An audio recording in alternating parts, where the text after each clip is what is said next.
I perform best when the stakes are high. It's why I love doing plays. It's why I love doing sitcoms. I love doing live performances. Putting yourself on tape is a crutch because you can redo it 100 times. And that I don't do well with, because when am I ever going to look at me auditioning for something and like it? The odds are very, very low. And I don't have anyone to say, this line would be so much better like this, or try that. Like, it's what you do in a room, which is what you do on a live Zoom. Like, I'm great in a live Zoom with producers and casting directors, which is what I did for Love Story. That was a live audition over Zoom.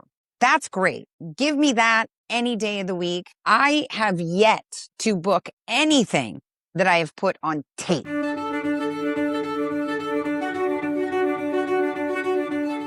Constance, how's it going? How you doing?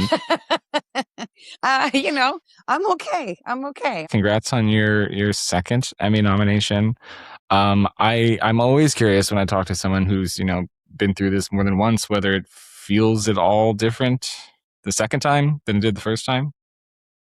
No, it doesn't. I think it's always incredibly exciting and incredibly surprising. I'll be honest. The first nomination for Unreal was a totally different set of emotions because we didn't know how many people were actually watching the show.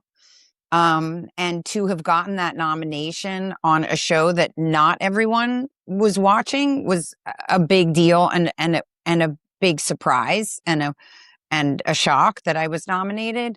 And then this nomination, even though it's the opposite, right? Like, everybody seems to be watching the show. I still was like, but there's so much television. There are so many people doing incredible work in this space. Like, why would it be me, to get recognized in that way? Right. So same like shock and awe, but for like kind of two totally different reasons. And obviously this one, a much smaller part than, my role on Quinn. And so the fact that this role that was on paper fairly small, it's like it fits the trope of like there is no such thing as a small part, right? So, Absolutely. so all of it feels great. Well, I'd love to hear it. It's a very exciting time. I actually literally just talked to Sarah yesterday, Sarah Pigeon, and we were sort of discussing your time together on the show. And the thing that she said many, many kind things about you, but the thing that she really zeroed in on, she was talking about your first scene together, which is obviously in Carolyn's apartment, and you have some business to attend to. You're sort of folding laundry, and she said that she was so impressed by your continuity. She said that you if there was anything to be laid out, you knew exactly where it had to go. So I do want to ask your perspective on that. Yeah, I'm kind of a nerd that way. I'm really conscientious of consistency, and it's why all script supervisors love me, because continuity will literally throw me out of my performance.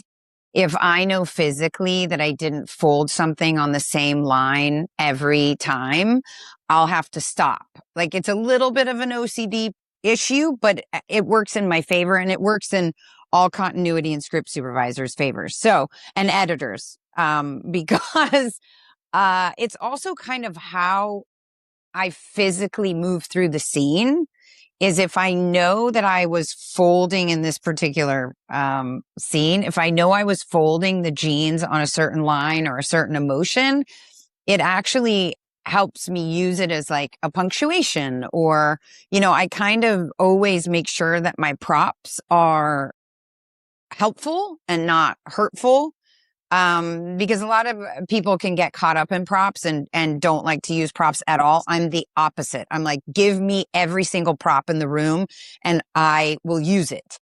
And so, yeah, I do find that it is the one thing that other actors are always like, how how are you doing that? And I'm like, I don't know. I don't know actually any other way. It's just the way I've done it my whole career. And when you, my characters for some reason are always characters that are multitasking. It's just kind of the characters I get to play. So it actually works very well for me. And that scene in particular, I was very like I needed to make sure the jeans were laid the exact same way so I could pick them up the exact same way. And I know that her and Sydney were looking at me like, what is she doing? Well, as someone who's worked on indie sets, I know that is worth their weight in gold for having script continuity and stuff like that. Like that is the stuff that falls apart immediately once you win. So I know that it's appreciated, and I hope that you know it's appreciated. I do want to kind of ask, sort of, you mentioned where this stuff comes from, and where you learn this. I do want to sort of dig into like where these habits came from, and I know that you studied at Stella Adler. So I'm wondering if there's anything particular from that you have sort of carried throughout your career. I would like to believe that I've definitely taken something from every place I've studied, right? Whether that was Stella Adler, or then I went and I studied with Arthur Mendoza, who was like a protege under Stella's. I went to like a cold reading class with Brian Reese. And, I would like to believe that I don't know from where I learned what. I'll be honest. It's all kind of becomes like a big pot, like a stew of like things that I pull from. The continuity stuff, the way I memorize my lines, which is also something I get made fun of a lot for, because my pages and my sides always look like a crazy person, or it's like a reference to like a brilliant mind where like things are circled and highlighted and underlined. And because I realized very early on that I have somewhat of a photographic memory, which I think also plays into this physical embodiment memory. And so I think that I learned that with props, just as with my lines, if I knew that I was like, oh, on this line, it makes sense that I would pick up my coffee, I would drink, and then I would keep going. I always want my characters to feel like they're existing in the space, using everything that we normally would use.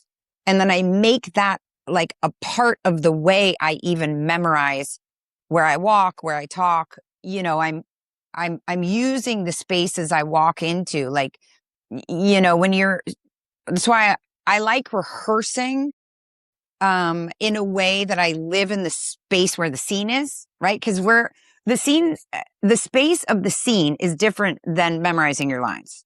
All of a sudden you memorize your lines, you're in this space, you're like, oh, I'm going to have to walk over here. I'm going to have to get this. I'm going to have to fold these jeans. I'm going to have to talk to her. I'm going to have to sit on a bed.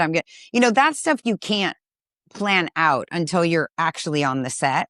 So it then becomes another part of the process. And so I think for me, that's just in learning and doing and being on different sets and working with different directors. And, certain directors, you walk on the set and they're like, okay, so I've planned out the whole thing for you.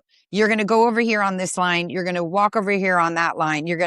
And those are moments where I say, hold on a second. I'm not sure I can do that, because then that's not organic to me, how I would flow through a scene. So I do just think I've gathered all of the experience and notes from all my teachers and my classes, and then I've just implemented them into every situation, because every situation essentially has been different. You mentioned, you've been on so many sets throughout your career, and I think it's interesting, for actors who are sort of first getting into this they don't know like the difference between a good set and a bad set. Really, they're just like, this is what life is like on a set. So I'm always curious to ask, what is at its core is a difference between like a set that is conducive for good acting and collaboration and one that is maybe not. Well, you just said it, really. It's collaboration. It's a set that feels like you're all in this together. Everybody cares. Everybody wants it to be great. There isn't just you and the director who want it to be good, and the crew is, burnt out or not treated fairly or whatever. I mean, the best set is the set where everybody is there to make an incredible product, right? And not that people don't want to make an incredible product, but a lot of times there is disparity and inequality and all of these things that are not fair, right? And it really also comes down from your showrunner, how they're treating everybody. It comes from your number one, how they're treating everybody. It's just, kindness goes a long way on a set. Kindness, collaboration, and communication are all huge. And if everybody feels like they are heard and seen and can give, information that's only going to help everybody, those are the best sets. And, I mean, I've been pretty fortunate, I would say. The majority of my experiences have all been great sets. A love story in particular, and maybe just because it's also most recent, but Lincoln Lawyer was also like one of the most collaborative, communicative sets I've ever been on. Everyone was there to have like a great time and create good content. And with Love Story, it was the amount of caring. Everybody cared so much about this show and about their characters and about making sure that we were all true to the way we were going to portray these characters, essentially, right? Whether they were living or not. It was about commitment to character and caring. And those to me are the best sets that you can walk onto. I've seen you in talking about Love Story, throughout a couple different outlets. I've seen you talk really wonderfully about, the realization that you might not have been able to give this same performance, maybe even like 5 years ago, 10 years ago, anything like that. So I'm curious about kind of just hearing more about that realization of taking stock and being like, oh, this is how I've grown. This is what my life, this is what my life has put into this performance. What has that realization been like for you? It's been a slow evolving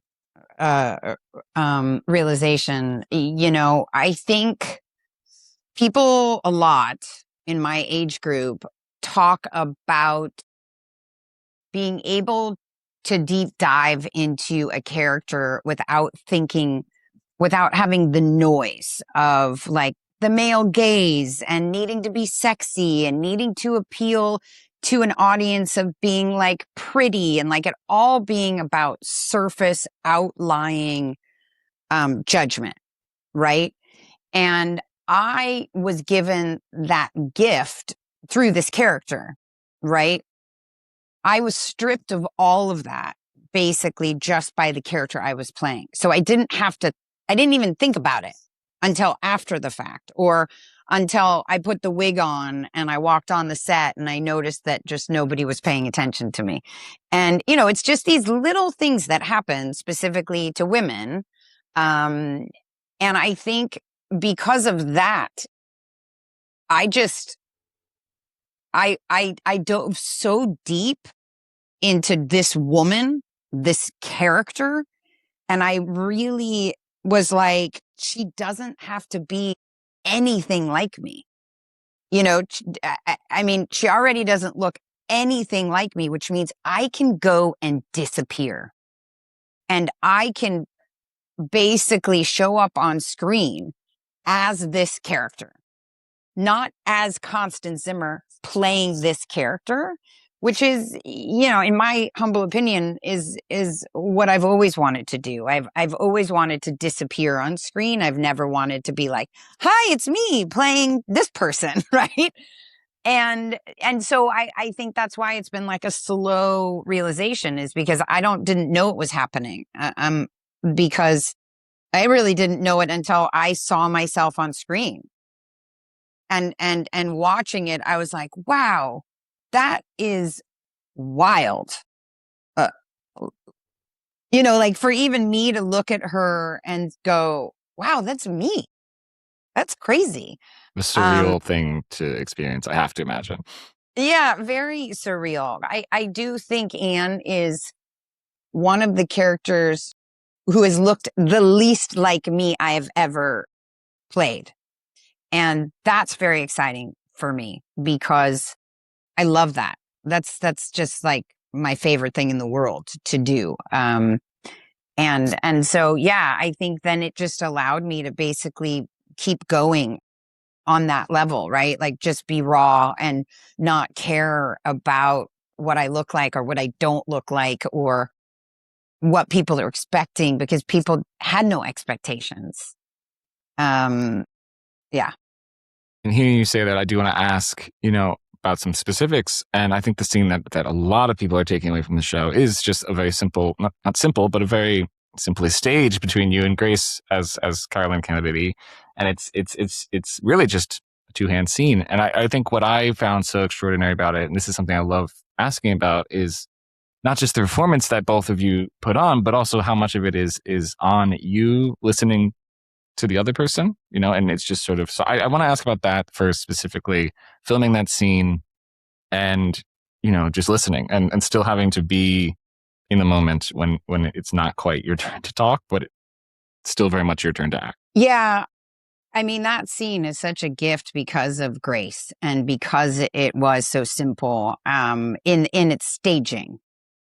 We didn't have to worry about crossing a room or walking over here or avoiding each other. It was just be in the moment the entire day and don't ever leave it because you need it for the other person. So even when you're not on camera, you have to still be at that level. And that is what we did for each other, which is very rare. And we kept, like, after every take, we would just look at each other and say thank you because we were both so in it. And that emotion, it doesn't leave after every take. It's there until you basically say, good night, we're done. And we did that for each other and it shows, right? And I really thought this was going to be me and Grace, um being nominated together and I want you to win. No, I want you to win. So it's very weird being here without her nominated too because I couldn't have done that scene without her. And um it was like one of the greatest acting, I think, experiences I've had was that scene with Grace. Also because I felt like you don't very often get a character like that has nothing to lose because she's already lost everything. And that is a emotion that you can't get out of until you go home at night and you go to sleep. So um yeah, it felt so real. I think also because of my love of Sarah and of Sydney, who played Carolyn, and Lauren, it was this idea that they were both gone. It was being able to translate that to them was also pretty massive. Absolutely. I've seen Grace say that it was not scripted for the scene to end with you two sort of embracing, holding hands. I'm always curious to ask, what the experience is like leaving yourself open to moments like that might not be scripted, but like you said, it's you have to make it feel real. So what is it like to you when something, you're so in the moment that you are now reacting to a genuine unscripted moment? Again, I think that when you're so deep in those characters, it's just you figure out how organically you would react. Like we shot it two ways. We shot it where they do hold hands, and we also shot it where they don't. And we both kind of felt like we didn't know what felt right. But what did feel right was for them to be so separated across that giant table And then by the end to be so close because they had just put all of their hearts out more than they have with anybody else, right? Yeah, again, I like rehearsals for blocking. I don't like rehearsals for emotion and organic intuition.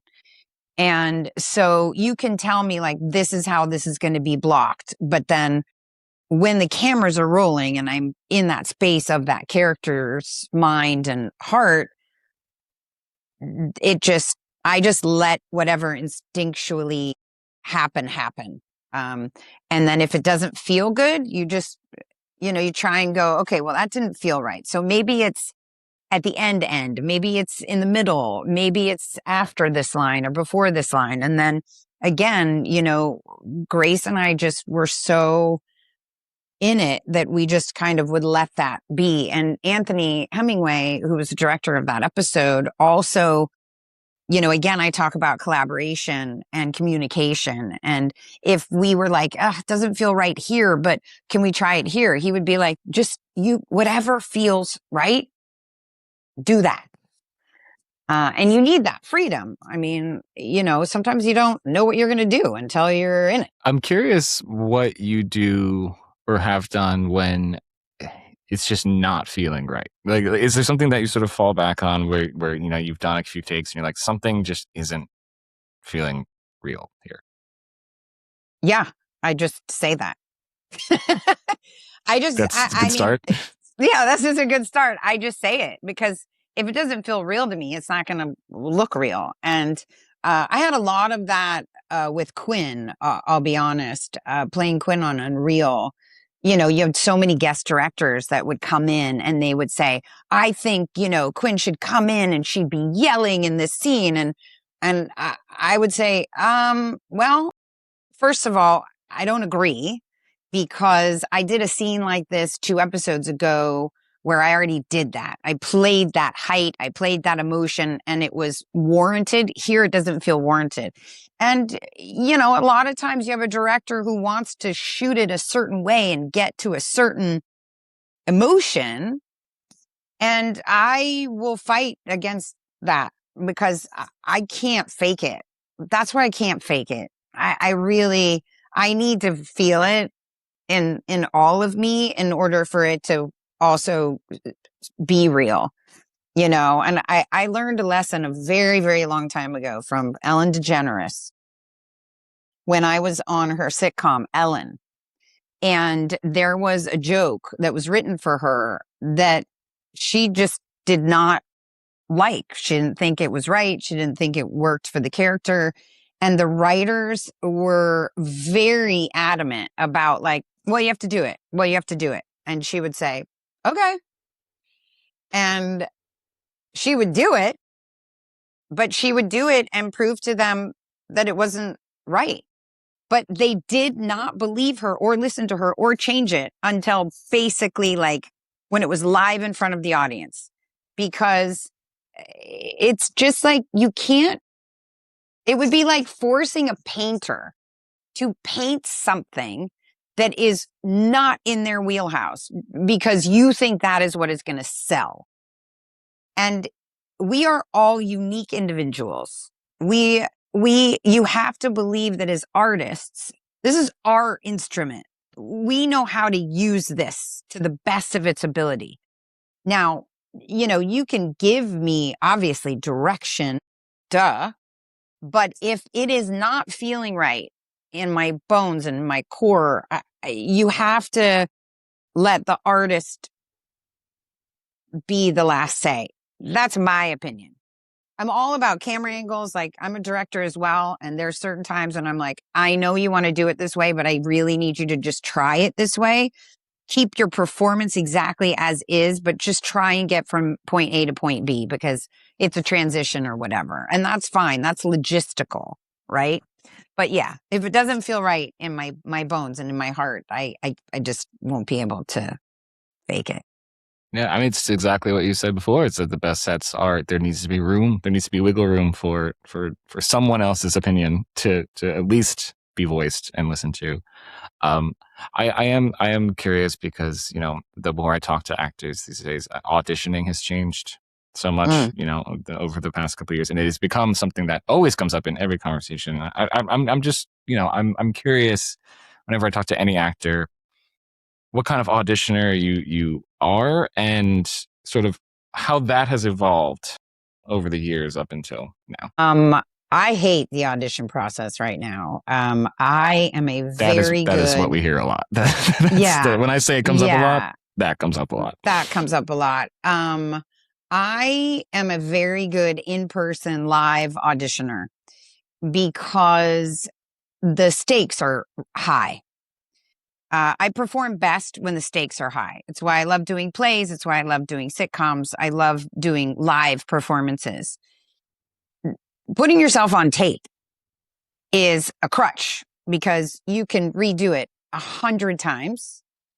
And that I don't do well with, because when am I ever going to look at me auditioning for something and like it? The odds are very, very low.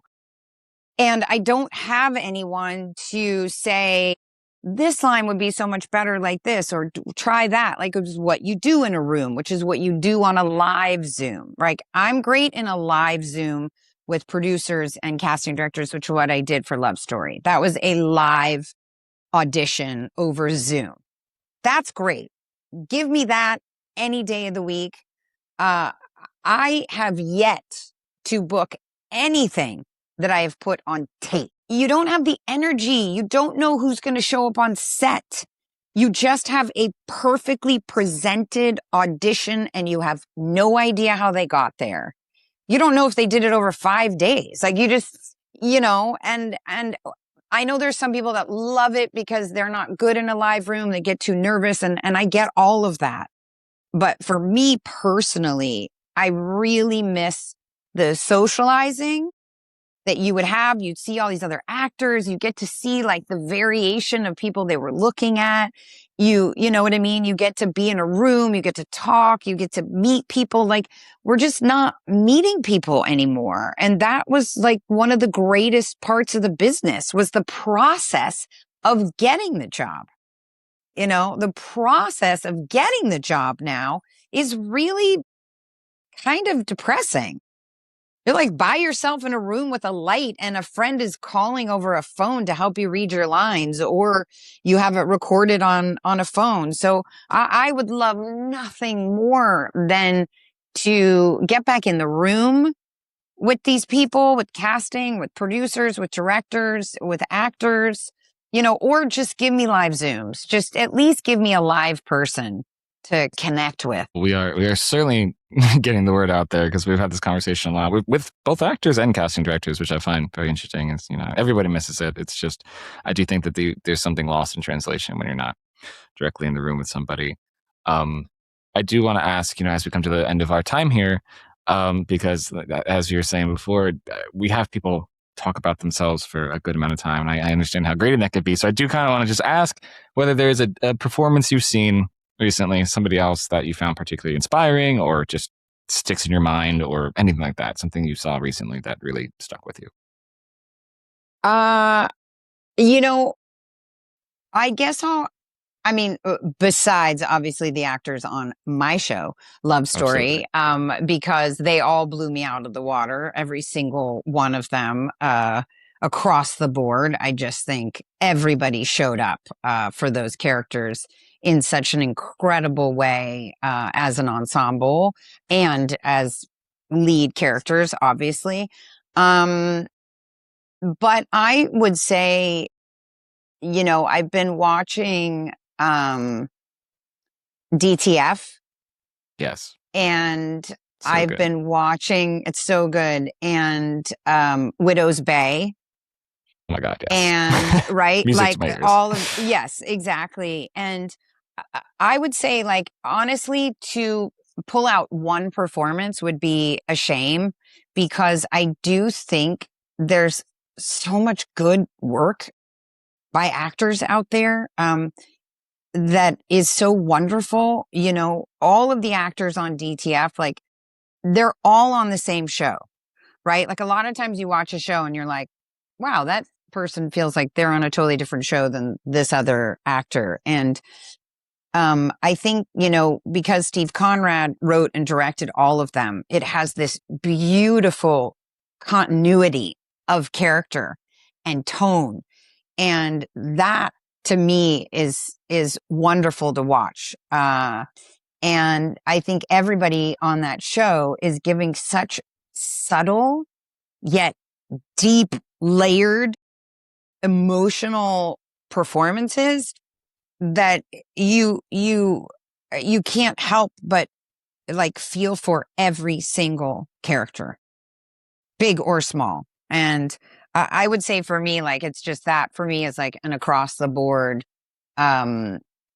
was pretty wonderful to watch, from beginning to end. And, and also, what else have I mean, because I'm so behind on my watching, but I would say, that's Dale Dickey, right? On Widow's Bay. Yes.